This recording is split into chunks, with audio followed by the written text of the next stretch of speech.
Audio Jungle. Traveling is at its best during summer. O karon mga higala, kuyugi ko nga maglaag-laag sa summer capital of Cebu, Mantalongon, Dalagete.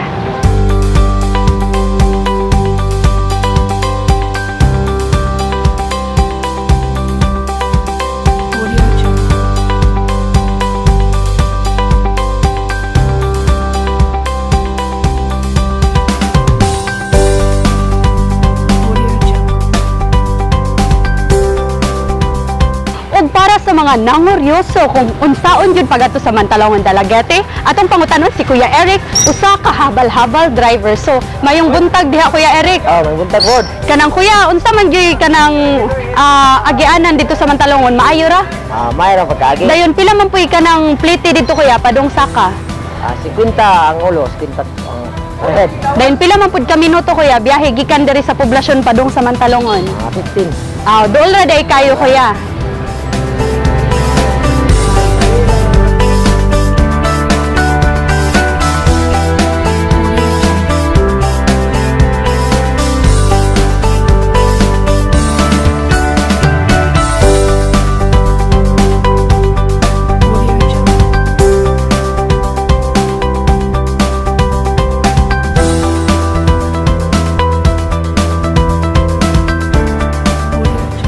Sa Cebu, mukabat og duhag tunga ngadto sa 3 ka oras ang pagbiyahe padung sa Mantalongon. Apan ayaw ka bala ka kung tasan ka sa biyahe kay malingaw man ka sa mga views og mahalina sa presko kaayong hangin.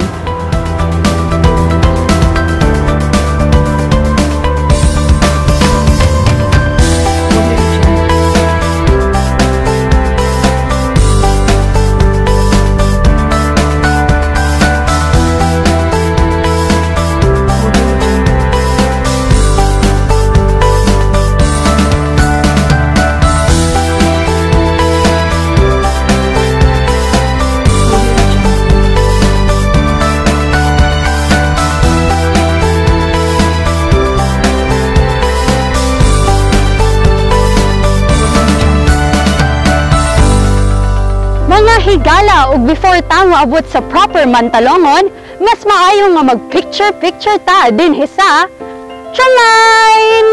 Woo!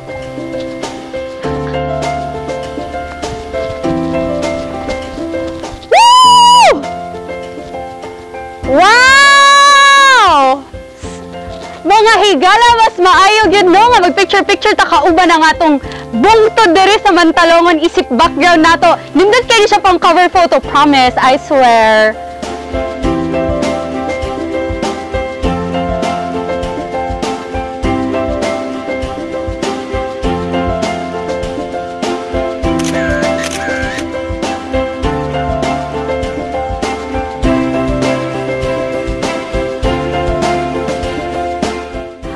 Finally, mga higala, naa na kita sa gipasigarbo nga summer capital, vegetable basket o Little Baguio of Cebu.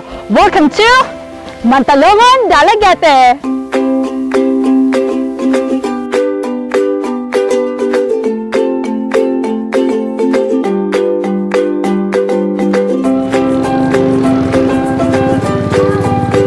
Human sa atong tramline adventure, ani anak kita karon sa proper Mantalongon ug diri sa kilid makita nato ang mga daghan kaayo nga mga habal-habal driver nga andam kaayo mo serbisyo kaninyo labi na kung kamo gusto gyud mo adto sa highest peak in Cebu. Ug diri sa ilang likod makita nato ang public market sa Mantalongon. Diri usab sa pikas bahin ang ato ang vegetable trading center kung asa nato makit-an ang nagkadaghan og lain-lain nga klase sa mga utanon. Ug diri usab sa pikas ang ato ang gymnasium or activity center. Ug para mas mailhan pa ninyo kung unsay ika-offer sa Mantalongon, tan-awa ang mga musunod.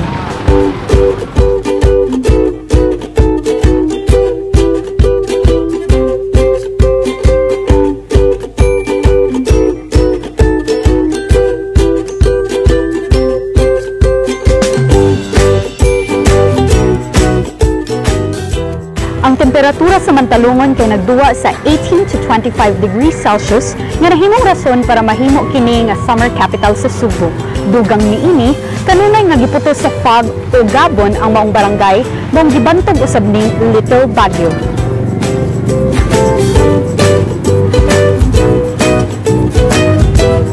Ug tungod sa maanindot nga klima dinhi, daghan kaayo nga mag-uma og utanon kun vegetables diri sa Mantalongon nga nakapahimo aning Vegetable Basket of Cebu.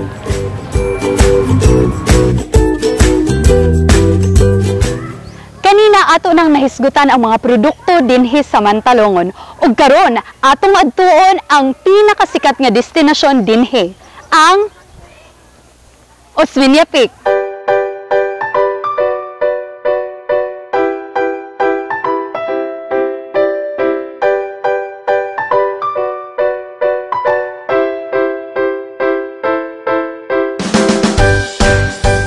Ang Osmeña Peak ang gibantog nga highest peak sa tibuok Cebu. Gani, na-feature na kini sa lain-lain nga mga media organizations tungod sa kanindot sa maong lugar. Plus, daghan jud kaayong moanhi diri para mag-picture-picture ug mag-camping. Ayaw na paulahi, bisita na diri.